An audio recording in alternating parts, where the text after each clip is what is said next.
This is Shutters Inc. with Bruce Williams and Glynn Lavender. Hi and welcome to episode 583 of Shutters Inc. This is Bruce Williams from shuttersincpodcast.com, and joining me once again... And I'm not. From creativephotoworkshops.com.au, something like that, Mr. Glynn Lavender. How are you? Hello, lovely people and people that are lovely and all the other listeners. How you doing? And I wonder why our listenership is dropping. Is it dropping? No, I don't. I'm serious. What's it I have down no to? idea. Like 4? How can he drop any lower? Yeah, surely that's not possible. How have you been? Yeah, good, sort of, mostly. Yeah. Life is lifing. Are you staying on the right side of the cardiologist? Oh, I didn't go, so I don't know. Shh. My wife might know, she'll never listen, but if she ever listens... You're in trouble. Yeah, what if you go to the doctors and they say don't go? You can't do that. Right, okay. No, so, you just ignore them and life is good, Right, okay. That's the male way of survival. That's survival of the unfittest. Yeah. Ignore the problem until it goes away. Exactly. Or I do. Whichever comes first. So are you all packed, ready to go? I don't start. You'll do that Thursday morning, will you? Well, maybe think Thursday afternoon. I have, however, conceded to doing some washing. Oh, okay. Laundry. Right. Just so I make sure I've got stuff that I actually want to take is actually fresh and clean and stuff. So I've done that. Yeah. But no, it's been a week of it's been a couple of weeks actually of struggles with the kids and stuff, and just the eldest getting on public transport the last couple of times hasn't gone well, and there's been mid-city panic attack meltdowns and having to be rescued, and then the school not doing what they're supposed to do, so me having to yell at them, and then a grievance meeting because I yelled at them. And then I put in a formal complaint about the grievance meeting because I should be like, no, didn't quite get that far. I did yell at them though. No, I didn't. I was terse. I was terse, Bruce. Right. I was terse. I was strongly opinionated, and you'll find that surprising. I find that very hard to believe. But I just felt their duty of care was lacking, and no uncertain terms. When there's a kid having a panic attack 3 minutes away from the school, and I'm an hour away, and they can't send anyone because they're mitigating capacities. And this is what they're saying. They're saying all this corporate space. I said, I don't want a f***ing PowerPoint presentation. I'm not at a conference. I want human speak. Yeah. And he's just not listening, so I hung up on them. And my poor wife had to leave a meeting and go down and rescue him, the poor kid. And then he had another one today, and I had to drive and get him today. It's like, oh, God. So it's been a struggle getting him back to school so far this year, but we'll get there. Another chance tomorrow. Another chance tomorrow, Bruce. Yeah. Okay. But he's been suffering body pains more and more and more, and that's not helping. So we just had to go and buy him a wheelchair today. So wow, he's not permanently bound to it. For days when he's in too much pain to functionally go out and do anything, he needs a wheelchair. So that's a new development to learn and deal with as well. So right. Yeah, so it's not permanent. Thankfully, he's not. At least now you get one of those things you can stick on the windscreen of the car. You get the good parking spots. As you were doing the introduction, I was just filling in the application form online. And if you heard any dings going off at the beginning of the video, that's actually them sending your application reference number. Now, whilst I think of it, make sure I actually did it. I sent you some pics for the episode. Oh, did you? Via email. So I've actually because we did our absolute best, Bruce, our absolute professional best to forget we were recording tonight, we and did. Both of us only remembered 10 minutes before start time. That's right. So this is one of our more prepared episodes, because at least we remembered this time. That's right. But I've jotted down a few notes that I thought I'd want to chat about, and sent through a few photos. Nice. I was about to add something else to my notes, and now I've forgotten. Yeah. And the other kid's been having troubles with one of her teachers, so that's pretty horrible. And the teacher's new, like young and new to teaching, right? And I don't think she actually knows how to teach. Okay. Yeah, because so in an advanced maths class, she's not a teacher for advanced maths. She's a general maths teacher trying to teach advanced maths, which is not a good combination. Right. Okay. But she's basically racing through stuff on the blackboard, putting stuff up, and her way of checking everyone's okay is, you're all keeping up, aren't you? And the really smart kids in the class, of course, say, oh, yeah, go faster, go faster. All the kids who are struggling, not one of them are going to say a word, are they? No. You know? And so then they get further behind, and it just becomes... And then the teacher says, oh, you shouldn't be here, to my daughter. You shouldn't be here. You should go back down to general math. This is after 2 days of knowing her. Oof. And it's not like, well, what resources can I provide you to help you bridge the gap, or whatever it is that you're short on? Yeah. Oh, what, your parents have organised a one-on-one tutor every week at great expense. Oh, that's going to help. None of that sort of stuff. It's just discard. Right. So I talked to the teacher, Bruce, and I was terse. I had some firm opinions. Right. Do you sense a pattern? Somewhat. Oh dear. Actually, no, I was nicer to her than I probably should have been, but I don't think it's actually helped. I don't think she actually listens. Right. Yeah, that's my family crises of the last couple of weeks. So, but I've been doing a shed ton of stuff photographically. Before we go on to the photographic thing, yeah. I want to talk to you. I was shook today. This is a genuine deep moment for a minute. I was almost brutally shook today that a guy I know, a Tasmanian guy who films like interviews and documentary stuff and things like that for organisations, posted on Facebook that he's flying from Tassie, where he lives, up to Sydney, where you live, to interview and shoot, not as in film, children with childhood dementia. Wow.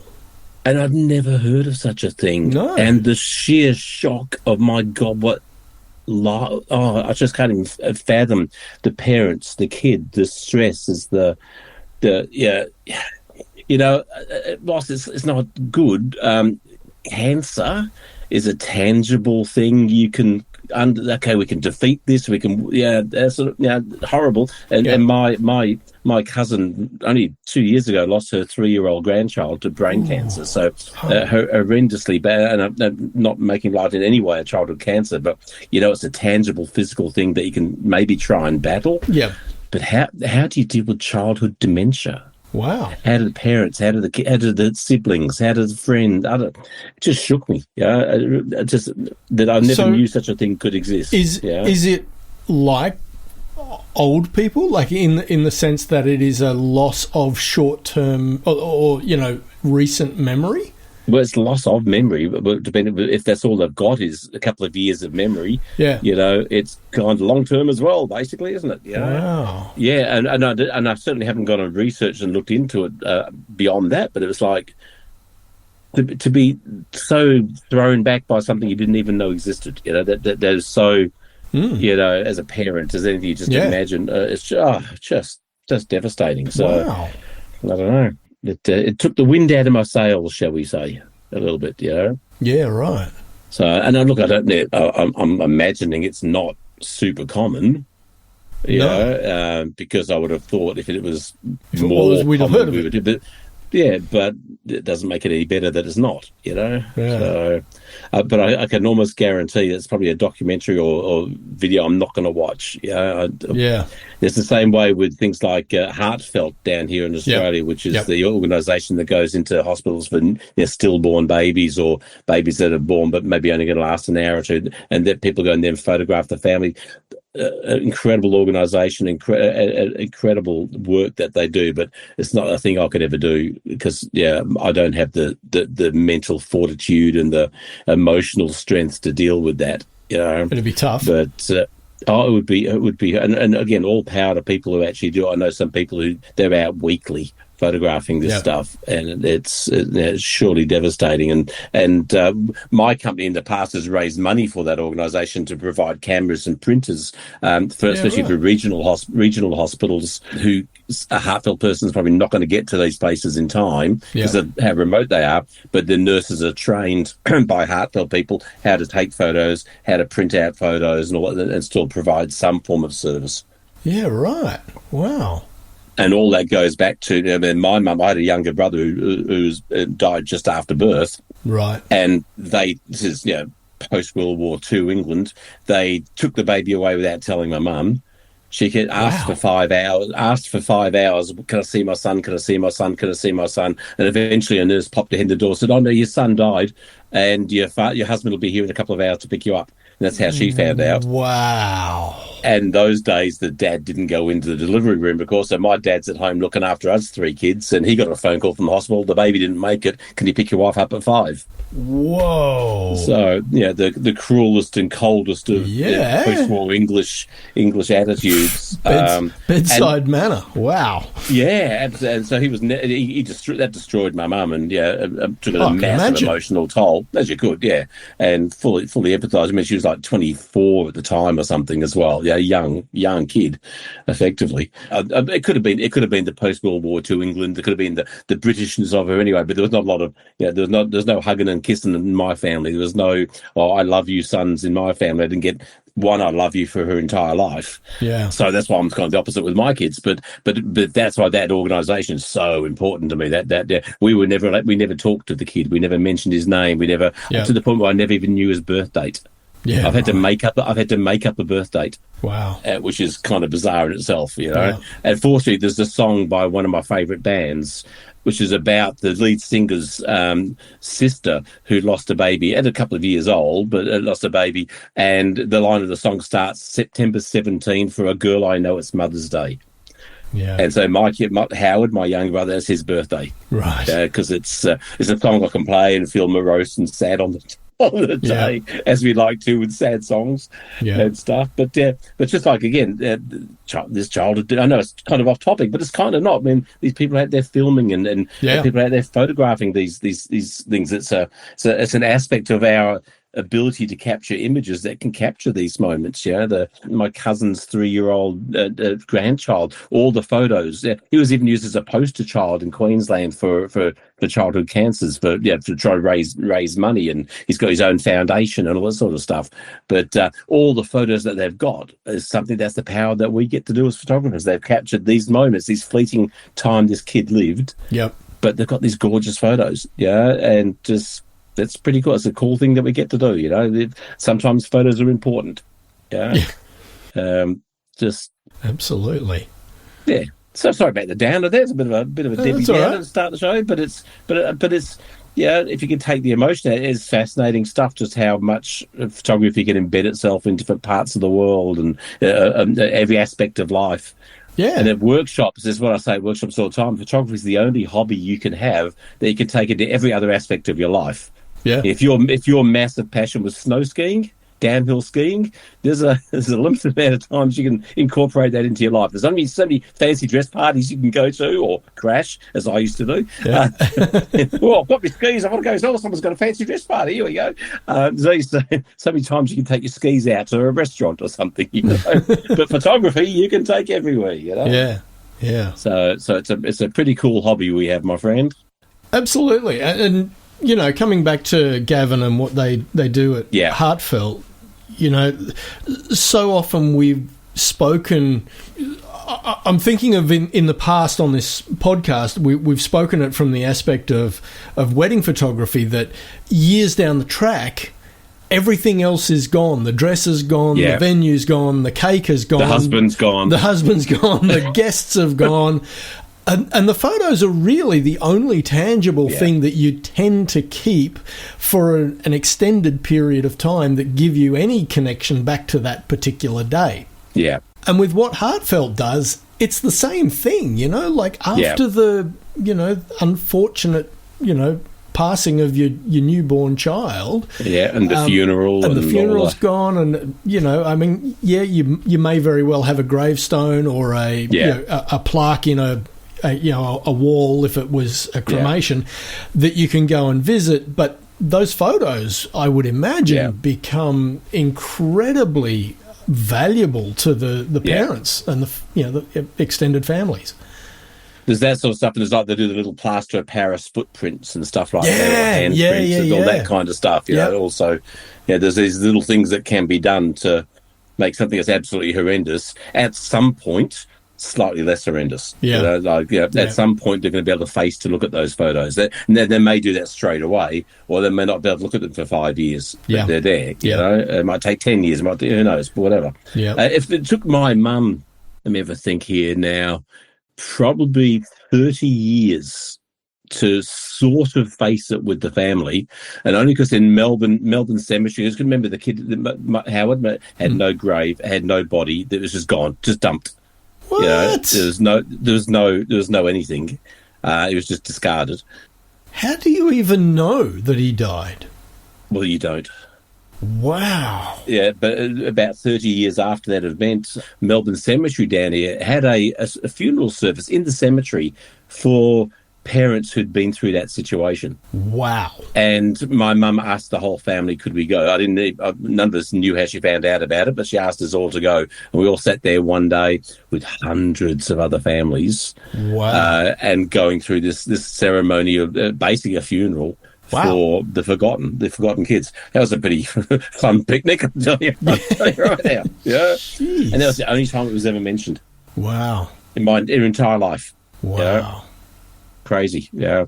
But so that's why, again, photography places like Heartfelt. So if it seems we're making this discussion, heartfelt.org, I think it is. Mm-hmm. If anyone feels like they want to donate a couple of bucks or whatever, and that's an organisation, again, that it's all volunteers all around Australia. There's similar organisations in America. I can't remember its name, but I know it's horrendous. Mm-hmm. I think it was like Now I Lay Me Down to Sleep from memory. Right. Which I think as a name is shocking to me. It's just absolutely, I think it's about the worst name. Heartfelt, I think, is beautiful. Yeah. Now I Lay Me Down to Sleep, I think, is just heart-wrenching. Yeah. But I'm pretty sure that's the name of the American one. So I'm sure there's organisations like that in other countries as well. If you want to offer your services, anyone out there who's got the capacity to do something like that, I'm sure they're always looking. Yeah. And if not, a few shekels would not go astray either. So yeah. Yeah. Wow. So tell us about Bangladesh. Well, no, there's no worry about that for the moment. First, we left on a cliffhanger last week, episode, about the new Tamron lens that was coming out. Oh, yes, we did. What it was.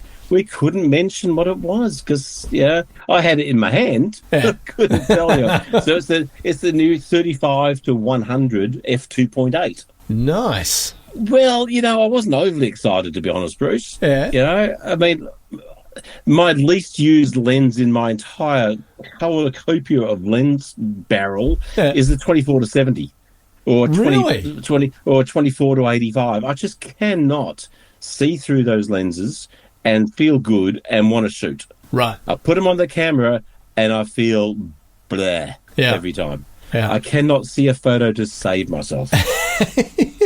So I've got this 35 to 150. I'm 35 to 100. Yeah. If it was 35 to 150, I've been over the moon, but they've already got one of those. Yeah. And in fact, the 35 to 150 is what I was planning on taking to Bangladesh. Yeah. Right. As my kind of good, as when I took to India last time, as my kind of dual sort of lens. Yeah.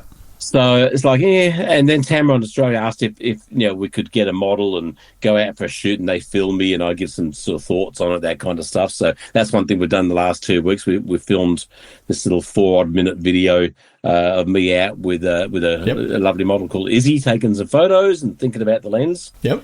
And a weird thing happened. Yeah. I started to like it. Okay. Yeah.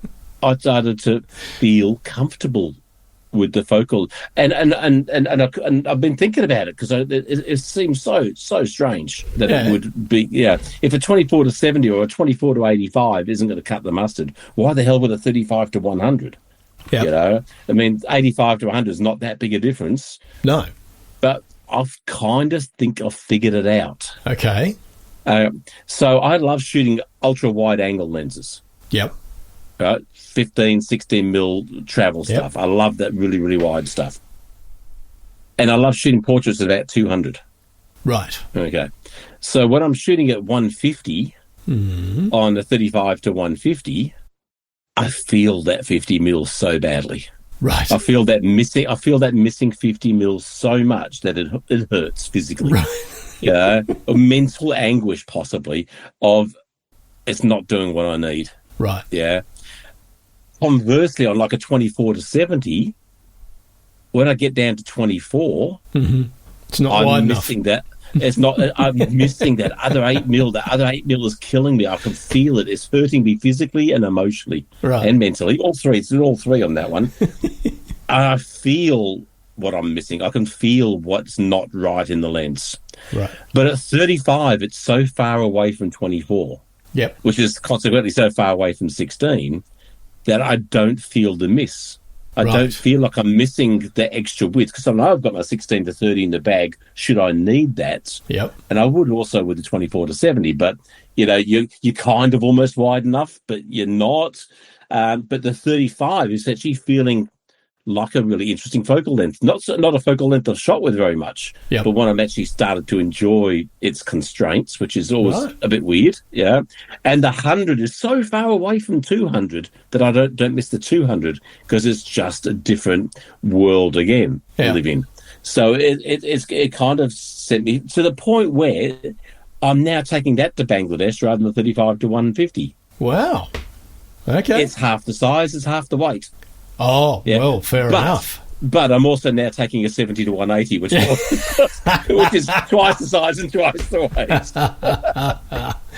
But and you know what? And I kind of don't mind that either for that same reason that the 150 always kind of left me hanging. Yeah. I wanted that bit more. 180 is a lot less. So missing. Are you going to take a third body so that you can have all three lenses loaded? No, because I'm only taking one body to fit those three lenses. Oh, wow. For the first time ever, I'm not taking two DSLRs or two mirrorless bodies. I'm taking one mirrorless body and my little Fuji XE5. Yeah. Wow. And three lenses for that. So I'm taking 6 lenses now. Fortunately, 3 Fuji lenses are less than one normal lens anyway in weight and size. But so it's going to be a lot more needing to. Oh, hang on. So you're taking the Sony body as well as the Fuji body? Yeah. So taking the Sony on one side for the 3 Tamron lenses, and the Fuji on the other side for the 3 Fuji lenses, which are like 21, 35, and 75 focal length equivalents. Yeah. Right. But I plan, my goal, my theory, my dream is to only leave the 21 mil lens on the Fuji 90% of the time. Right. And use that as my substitute for having the 16 to 30 on a second body. Gotcha. Yeah. Okay. Figuring 21's better than 24. So that 21 is in 35 mil equivalent terms. Yeah, exactly. Gotcha. Yeah. It's a 14 mil for the Fuji. Yeah. Cool. So it's going to be interesting. It may be completely terrible. I mean, I may absolutely hate it on day one, but I'm stuck with it. But, But that's not a bad thing either, like being, dropped into a situation like that, albeit self-imposed, but then having to, work with it and make the most of it. That can be a good challenge. I've always been anti that, though. Because I think if you're a proper, real working photographer, not an amateur, you come prepared. Get away with. Yeah, I don't miss shots because I have the wrong lenses on. It's just not my. I don't miss because I've only got 100 mil when I need 200 mil, and by the time I change lenses, it's gone. That's just not how a working pro works. Sure. Sure. You have the right tool for the job and just get the friggin' shot. But this time it's going to be a bit different, and maybe. And the goal was when I bought the Fuji was to slow down. So maybe I'm going to. Yeah. I doubt it, but I'm going to try and slow down and be more circumspect with my shots. So that's the theory. And then this weekend this Saturday just gone, I ran a flash workshop. Okay. And I shot predominantly with the 35 to 100.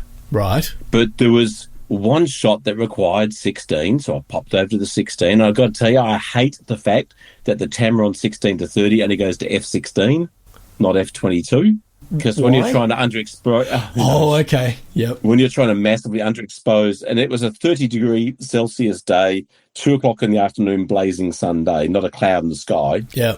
When you're trying to underexpose that outdoors, the difference between 16 and 22 is significant. It's 100% less light. Right. So having 100% more light than what you'd like, 16 to 22 is one stop, Bruce. Is it? Yeah. I would have thought 16 to 32 would be one stop. You would think that, but you'd be wrong because you're an idiot. It's 2 stops. Okay.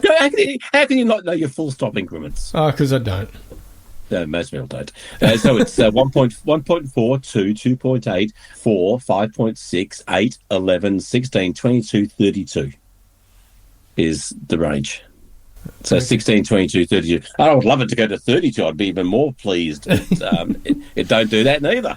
And you don't carry neutral density filters, obviously. No, there's effort, yeah. You have to screw those things on, and I've never had a lot of luck with them either, I've got to say, to be honest, sort of getting good colours and that sort of stuff. The thing I find is that 99% of the time I'm using just one ND filter, and it's a 6-stop filter, because it's enough to give me that suppression of daylight if that's what I'm needing to do, because I want a slower shutter speed. And if it's too much, the noise performance on the A7 III is so damn good that I can just increase by a couple of ISO stops. Yeah. To make it the equivalent of a 3-stop ND or something. Well, basically, I want a 1-stop ND filter. Really? Yeah. I want to go from 16 to 22. I want a 1-stop ND filter. And that's all you would need? That's all I need. Wow. Okay. Yeah, because remember, I'm not doing landscapes and slow shutter speed shots. I'm doing 200th of a second, f22 at 100 ISO is my standard outdoor blazing sun setting. Okay. But, so a 1-stop ND, give me a great one with colour accuracy, and I'm a happy camper, I reckon. But so by chance, this workshop's predominantly the shots. Yeah. And look, there's no plan to how I do it for the shoots I do at work, just whatever comes on my mind at the moment, Yeah. So most of them were the 35 to 100. Then there was one that really needed the 16 to 30 and one that needed the 70 to 180. So I tested out my entire kit for Bangladesh. The lens I'd probably be using the most, and the occasional ones on the other end. Yep. And you know what? Some of the best workshop shots I've shot in ages, I reckon. The 4 you've sent through are lovely images. Yeah, and they're just there's 2 there from the 35 to 100. That's the black and white close up. Yep. And the one in the chair with the window behind. Yep. I love that shot. And that's something different. I would never normally include the window. Right. But there was just something in the feel about the colour balance between warm and cold. Yep. And that she's looking up and kind of looking up towards that window. It was like she's looking outside and thinking, what's outside, thinking of the future or something, Yeah. There's a focal point for her vision, basically. So it's a very, very different shot for me. But I really like it, And I reckon it would have been possible with the 35mm lens just because of how it all felt. Yep. And then there's the one looking up the staircase outdoors in blazing sun, which required the 16mm to get that swoosh. Yep. Got one shot. I took one photo of that because I was letting the group do, and I forgot to go back and do any more. But the one was perfect. Yep. It's like the luck. Really great model. First time I've worked with this model, and she was fabulous. She could just leave it be, basically, and she'd do really well. Yeah. And then there's the one with the holding the dress up with the 70 to 180. It's exactly the same spot. Yep. Well, essentially, it's on the side of the staircase. Right. So, but again, that's the harshest Australian summer sun blazing on her. And fortunately, the 70 to 180 goes up to 22, so you can knock down a bit more of that ambient light. But no, it was just a really funny coincidence how. So I'm guessing you've got a coloured filter on the flash, the one where she's holding the tulip up. No. So why is the background so blue?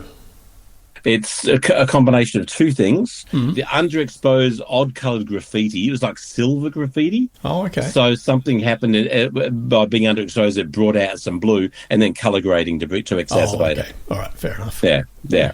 And the same with the one looking up the staircase. It's actually the removal of blue. Yeah. Because the sky was too blue. Right. So it's kind of made it a more neutral. Because otherwise, I always say, what are your pulls and pushes in photos? Yeah. Things that pull your eye or push your eye. And to me, that blue sky being too blue is a pull. It pulls you up the staircase, and your eye naturally wants to go up that staircase. If there's something bright to look at, it's going to keep on going. Yeah. And the objective of the photo, of course, is her. Yep. So just muting that blue is kind of makes it a bit more, I don't know, it kind of holds the vision in the right spot a bit better. Yeah, nice. Plus it's Purdy. Yeah. Purdy can't be overlooked. Absolutely. But yeah, it's just funny how it worked out that these the 3 lenses just happened to work so well together. Nice. The combination was perfect for the day. So I'm hoping that's the same thing on the trip. Yeah. Since 2005, Shutters Inc. has been a labour of love. But beyond the time required to produce it, there is also a financial commitment. If you find value in the podcast and would like to help keep the servers running, hit up the Patreon link, which is in the show notes. Even a couple of dollars a month will help. Much appreciated. Now, back to the podcast. You think you'll have time for changing lenses on the fly? Well, I wouldn't change lenses on the fly. They're usually too small to balance the lens on, Bruce. And if they're big enough, I don't want to be anywhere near one of them, frankly. Well, put it this way. The type of camera bag I use, so I use a think tank photo because I'm an ambassador for them, so put that disclaimer out there. I use their Mindshift Gear travel light backpacks. Okay. And the way their backpacks work, so you shrug your arms out of the back and it just swivels around your body. Yep. It's back opening, so you can just lift up the flap, change the lens. So it's pretty darn quick. You don't have to put a bag down and undo anything. You can do it all standing ready to shoot. So it shouldn't take you more than 20 or 30 seconds to change lenses. Yep. So, yeah, I think there's obviously, but this is always the case, you're always going to miss shots. Doesn't matter how prepared you are. So normally my shooting kit is 16 to 30 on one side and 70 to 200 on the other. Right. So there's a big gap in the middle there where sometimes things are not going to quite work out too well for you. It's not a huge gap, but it's enough. But this trip is the gap's kind of on the bigger end and the wider end. So we'll just see. I said I may hate it. But I've got the Fuji for the wide if needs be, and that should reduce the need to change to wide quite so often. So it'd be a good, interesting talking point when I get back to see how it actually, the reality versus expectation. Yeah.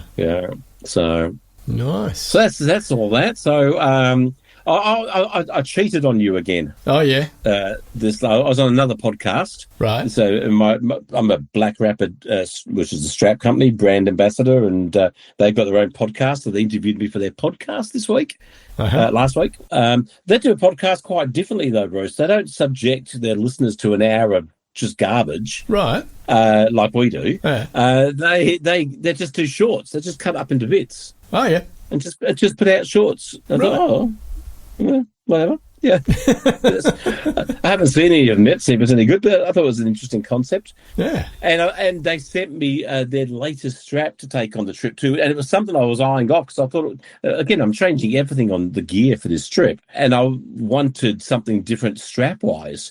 And they've just come out with this new one called the Hybrid X. So it's a single strap, over the shoulder, like I would always normally carry, that kind of goes over your shoulder so you can use your camera like it's in a gun holster kind of thing. Right. There's no holster, it just sort of dangles there like a gun would. But it's also got a secondary strap that hangs off that one for the smaller camera. Right. So I've got my mirrorless on one side, which is now my big camera. Yep. And then the Fuji XE sits on the other side. I just set it up about half an hour ago and it's perfect. Sweet. Yeah. So rather than having to have two straps, and because I used to normally bandolero style two straps, I've knocked it down to only one strap, which is good. And awesome.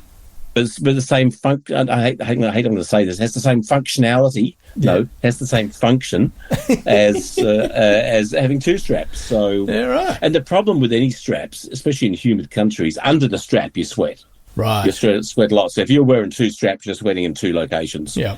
Having one strap, you're sweating in one location. So I'm going to be half as stinky this trip. Is the goal. I'm sure the clients will love that. I'm sure.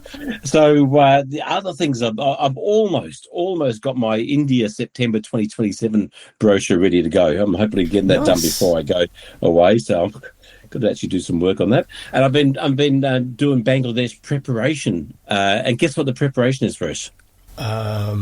No. I read the itinerary to see what we're doing and when we're doing it. Well, that's not really true. I read the first 3 days. Right. to have a clue what we're doing, because I kind of forgot. Right. Yeah. And I haven't my head so much in the India tour, because I built those ones 6 months ago, 8 months ago, and then I've been building India tours, the two tours for India post that, so my brain's kind of on those locations, and I forgot what we were doing. Right. Yeah. I remember we were going to photograph otter fishermen and going to the shipyards. That's kind of only a couple of things I remember we were doing. So I thought, for the appearance of competence, it might be good for people go, oh, what are we doing today, Glynn? Did I actually know? Yeah. So how many days is the actual tour? It's like 17. Wow. Yeah. Man, that's a lot. It's a long. Well, it was going to be 14. Yeah. But then I found out about these otter fishermen. Right. So I tacked a few more days on so I could go down to this area where they had to photograph that. Wow. Because it just sounded like too good an opportunity. And we weren't that far away. It was going to add an extra couple of days, but it weren't that far away from the area in Bangladesh. And I might never get a chance to go there again, so why not do it whilst you're there? Yeah. And no one seems to mind. Most of my client base are... we've got one guy we call Token because he's the only male on the trip. Right.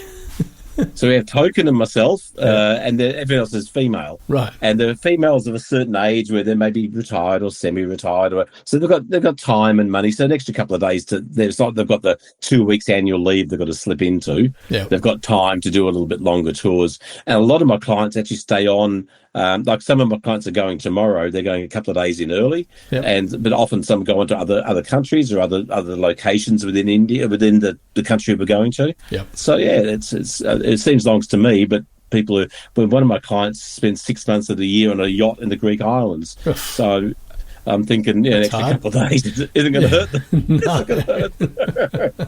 It's not our lifestyle, Bruce. Yeah. Yeah, I wish. Yeah. So I'm kind of thinking I'm almost ready. Ready for everything now. The only other thing I'm doing is I'm coming up with idea stimulants. Okay. So little speech bubbles I'm going to print out and stick all over the bus. Each day put up different ones that trying to get people to think differently or see differently or focus on something differently and all that kind of stuff. So page I've got in front of me has only got one on it. It just says, what is uniquely local? Right. And just have that question in your mind. What's unique to this spot? And then there's ones like a great subject, a great photo doesn't make. Doesn't a great photo make? So the subject might be fabulous, but how are you going to make it an interesting photo? So trying to get that, because you get so this guy's awesome, and you shoot without thinking about how to actually make it good. Yeah. And there's stuff like wide, close, closer. Right. Yeah. So this scene's awesome. Well, don't just shoot it once and walk on. Shoot it wide, then go closer, and then keep going closer until you've run out of ideas to shoot it. And the fourth series of shots in might be the one that you love the most because it's not you're focused on something different, or something that was uniquely local might have stood out, or whatever it may be. Yes, there's lots of that kind of little stuff I put up around the bus to try and get people to think. Because it's easy to get carried away by having amazing stuff everywhere around you, but it doesn't mean the photos are going to be any good. Yep. So that's kind of been my couple of weeks. Stress, drama, and joy. Yeah. Excellent. But, that's a lot of me waffling this podcast. I think you said 8 words so far, Bruce. Yeah, that's about it. But I'm done now. Okay. So we got a new camera at work. What did you get? Did you get to choose, or did they just provide it? Yeah, it's just provided. That's the way the ABC rolls. This had been on the cards for a long time. So you finally got the 1954 Graflex, did you? Pretty much, yeah. So it's the this was to replace the video camera which we had, which was the Panasonic P2, which is about a foot long, one built-in lens, and what we got to replace it is the Sony Z90, which is a little bit more compact. Isn't it a vlogging camera? It's the Z90. No. This is one that it's more like you'd hold this like an old style handy cam. Okay. With a flip out screen. It's got a built-in Zeiss lens. It's got 4 ND filters built in. Does it have a 1 ND filter? Because take it out for me and send it to me. It has a 1, 2, 4 and an 8. Take it out and send it to me, Bruce. I think it's 1, 2, 4 and 8. They're just labelled 1, 2, 3, 4, but yeah. Yeah. And honestly, I've not even had a great play with it because it only arrived on Friday, and we're recording on Monday night. And I was busy at work today, so I didn't have time to play with it today either. Yeah. But yeah, so that's our new video camera for the journos to take out with them if they want to shoot good quality video stuff out in the field. Yeah. It's much more preferable to the Mojo kits that they have used, which is basically an iPhone mounted in one of those small rig cages. Oh, wow. So that's what they've been using, which is... So that's quite an upgrade then. It's okay, but exactly. It's not... The Mojo is not pro video, where this Sony camera will be absolutely gorgeous once everyone's got their training and understands how to use it and whatever. So that's pretty exciting. How cool. This weekend just gone, I went up to Dave's. He lives up in the Blue Mountains, which is about 190 kilometres from where I live, so it was a good 2.5 hour drive. And we shot some video of him doing some acoustic performances of some of his songs. Oh, with the new Sony? No, not with the new Sony. I thought I'd loaned it to you. No, so I took my A7 III, newly back from having been, repaired, but I also still have Doug's A7 R4. Oh, cool. So I was able to take that as well, and I then used my cell phone as a third camera. Nice. So what I did was I put the 100mm macro Laowa onto the A7R4 and I put that on a tripod because I figured being manual focus, that made sense to put the manual focus lens on the tripod where, there was no change in distance more static between the camera and the subject. The cell phone I put on a little mini tripod and just sat that somewhere else, and then was that for like your wider view, sort of wider? Well, kind of. I actually put it on a 2x zoom, just because I was shooting towards the artificial light that we were using to light the scene, so I didn't want that in the shot. Yeah. And then my A7 III, I used handheld, so I could just subtly move around on one side of the set. Yeah. So the A7R4 with the 100mm macro was basically shooting him head on. And then I had the mobile phone off on one side and me over on the other side with the A7 III and doing a little bit of movement. And so that way I've got a 3-camera angle shoot. Yeah. I took 2 wireless mics with me. And so what I did was one wireless mic I clipped to his shirt to pick up his vocal. Yeah. And I fed the output of the receiver for that microphone into the A7 III. And then the other wireless mic I put in front of his guitar and I fed the output of that transmitter into the A7R4. So I've got guitar and vocal as 2 separate audio tracks. So I can at least try and clean up the mix a bit. And does the guitar one only record? No, you do get some spill. Yeah, you do get some spill. And then what I thought it was that thing that the proximity of the microphone, it's like inverse square. Absolutely. Light. The sound drops off quite a lot. Yeah, so I had that second wireless mic close to the guitar, so that it overpowers, but not a lot. Overpowers the vocal. And then Dave's got a very similar handheld audio recorder to the one that I've got. His is actually a slightly newer model. And what we did was we set that to record in stereo, and we sat it on the other side of the room so that you would deliberately get the ambience of the room. And so what I can do with that is when I'm mixing it, I can use that audio recording at quite low level, but run that signal into a reverb plugin. And so you get to add a little bit more ambience to the room, but you're using what's already a distant sound to feed the reverb rather than using the close sound. Yeah, so it's actually a much more realistic. Yeah. So I've got to find the time to... Can I ask you a nerdy question about sound? Yeah. I know this is a photography podcast, but your guitar audio recording with the spill of the voice... Now, I love watching these videos on YouTube where people get songs and they split them into different tracks, or each instrument into its own track. And is that something you can do, and you can just take out that spill of voice? Or can you just delete that one level, or is it kind of bleeds all the way through? Look, there's probably some AI tools that I could try that with, but I really don't like using anything that's going to interfere with the audio that was captured, because the problem with any of those algorithms is they might remove what you want to get rid of. I say might. Yeah. But I can 100% guarantee they will also remove parts of that which you are trying to keep. Yeah, for and sure. So it's one of those cases where I'd rather just keep what's there and mix the various tracks that I've got together to get the nicest balance that I can without trying to use something that's attempting to remove, something you don't want. I was just thinking maybe it had its own kind of frequency, that because I was watching this video the other day, this guy pulling apart a police track. Yeah, but he got it down to each individual drum. Right. So he had a track for just the top hi-hat. Just tink, the hi-hat, just tink, tink, and he had just that noise only isolated. So he'd isolated every sound of the drums. He was talking about the drum, how the drums were played. God, that is such cool. That's so cool how you can do that. You know?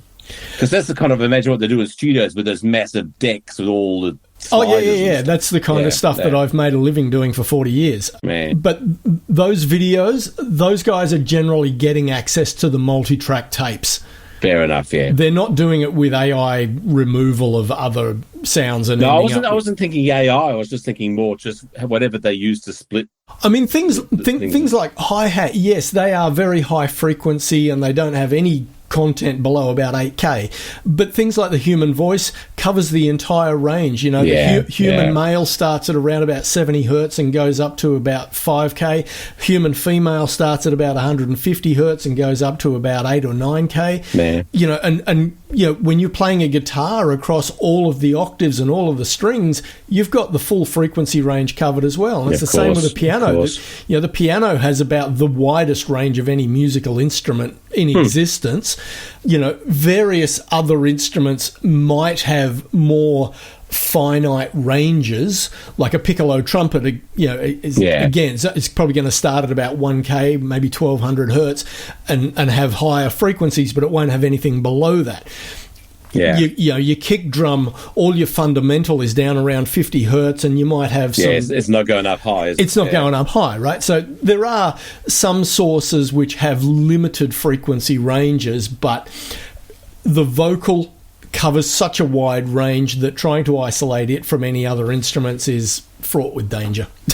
I get it. I get it. And so, we've spoken in the past about, get the light where you want it so that you capture in camera what you want, so you get the light balance as it should be.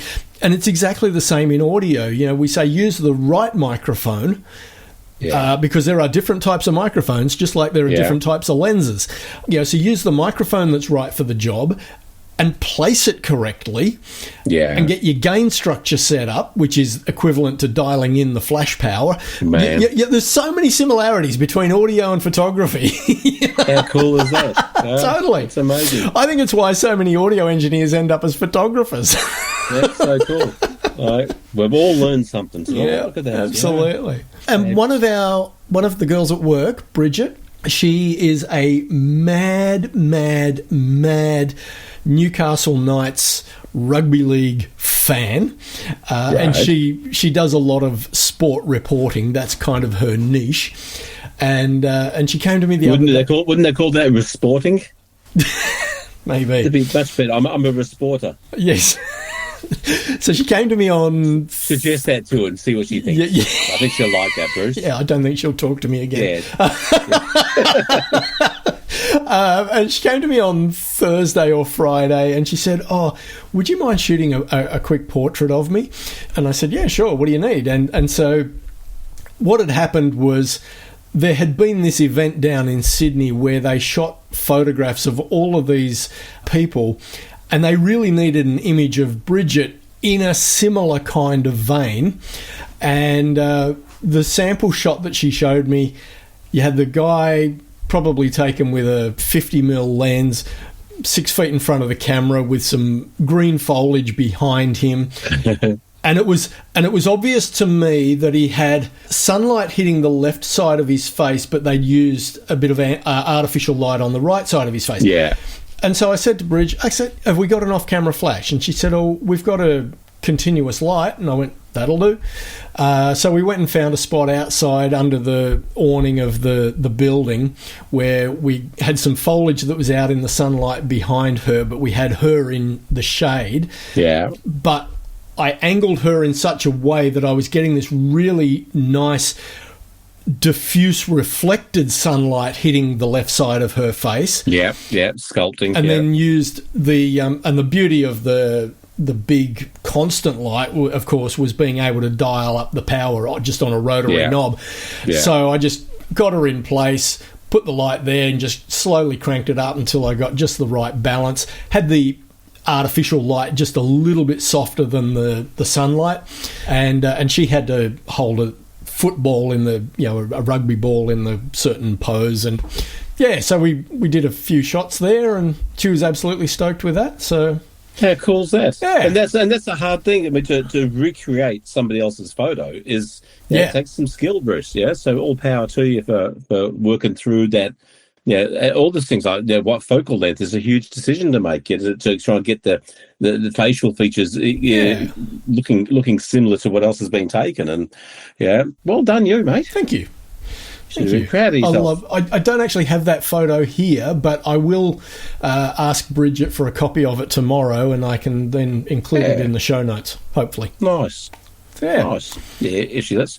Yeah. No, that's a good challenge for people who want to learn lighting and stuff. Is especially looking at the masters, go look at some Vermeer stuff, and say, well, how can I light something that looks like that? Yeah. Yeah. What do I need to do? How do I need to soften the light? How do I diffuse? How do I make the light that big and diffuse? What light source should I use? Yeah. Where do I put people in relation to it? And it's a kind of bloody good exercise, So not saying you have to recreate the photo, but just that kind of lighting.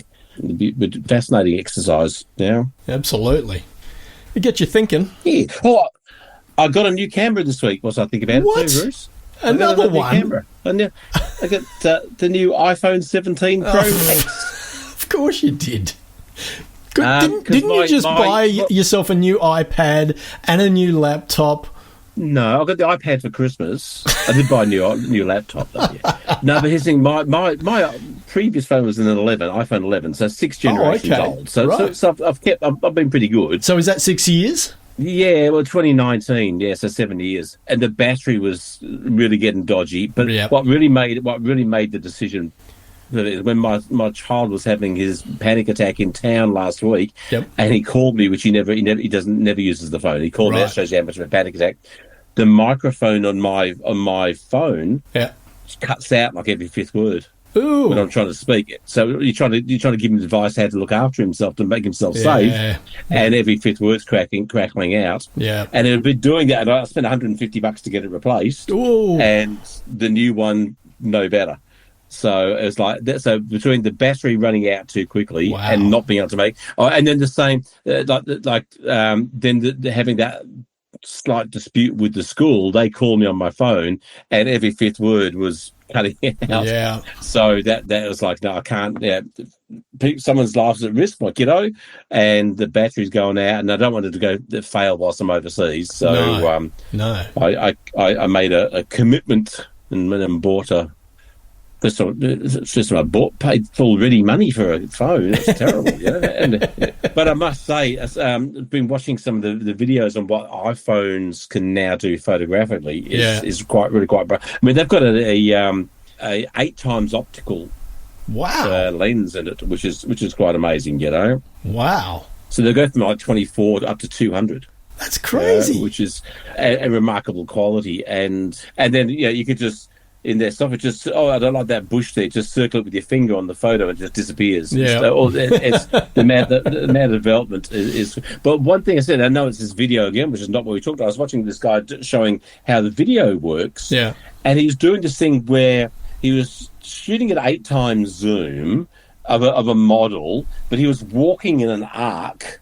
Right. And the software was making it look like the subject was perfectly stationary and the background was moving behind. So there's a particular creative effect that filmmakers use. Yep. But he's just doing this all just by going with his phone handheld. Yeah, right. And it's like, wow, that's pretty cool. Bit like the bullet time scene in The Matrix. That kind of stuff. It was really like, wow, but this has been doing handheld with the bloody mobile phone. Wow. And I think I should have paid more attention because I've got no idea how he did it. Oh, and I did see this is actually photographic related, but also in somewhat of a similar vein. Yeah. I watched this YouTube video of this guy, and because the clickbait headline got me, see how I created this photograph. And I wasn't wearing my glasses, but it was basically it was a tree in a snowfield. Okay. Snow and a tree. Yeah. So it didn't, on a small screen and without my glasses, it didn't look overly impressive. But what he did, he shot handheld in an arc around this tree, almost like a 180-degree arc, and tried to keep the phone in the tree in the same spot. So his background's continually changing as he moved around, and there's like some background trees sort of coming out. It was snowing, so there's kind of misty, but then he's pieced together all these shots in post. He sort of anchored the tree as the main point, so the software's put the tree as the perfect center spot for every shot, and then he's blended in all these other nuanced feels from these different other angles, and it did kind of look painterly. It was really kind of interesting, a lot of work and not something I'd ever do, but I was pretty impressed that someone's thought to do it. And it was kind of like the same, and it struck me because it was kind of like the same with the video, with this guy's walking the arc and the phone's doing this amazing thing. Well, this guy's doing a slow down version in post. I've got to admit, every now and again the algorithm throws up similar things like that into my feed, and I see what some of these millennials are doing with mobile phones. They're flipping the phone around whilst they're shooting, or they've attached it to the hubcap of a car, and then they've driven two cars side by side. So it looks like the wheel on the other car isn't turning, but the entire world's turning around the wheel, and just crazy crap like that.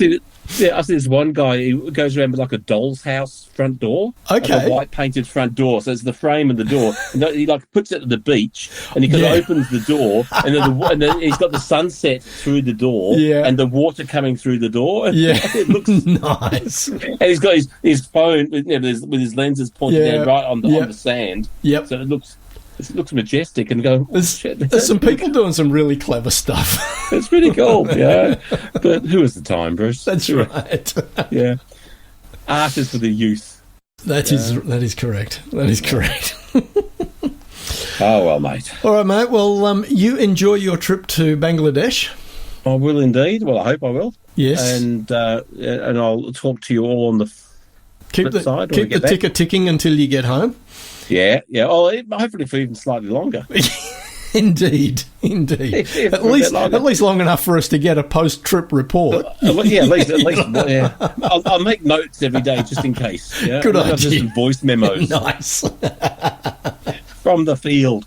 No, it's going to be awesome. For those who don't follow me on socials, just look at Glynn Lavender if you want to see the photos. I'll be posting daily on the trip. Nice. So any photo, only one or two, but I'll find a select one or two every day to post up there, and keep in touch. Beautiful. All right, mate. We will talk to you in a month or so when you get back. Yeah, about a month will be good. Nice. Perfect. All right. Have a good one. Bye, everybody. Thanks for listening. You've been listening to Shutters Inc. For questions, comments, and feedback, email theboys@shuttersincpodcast.com.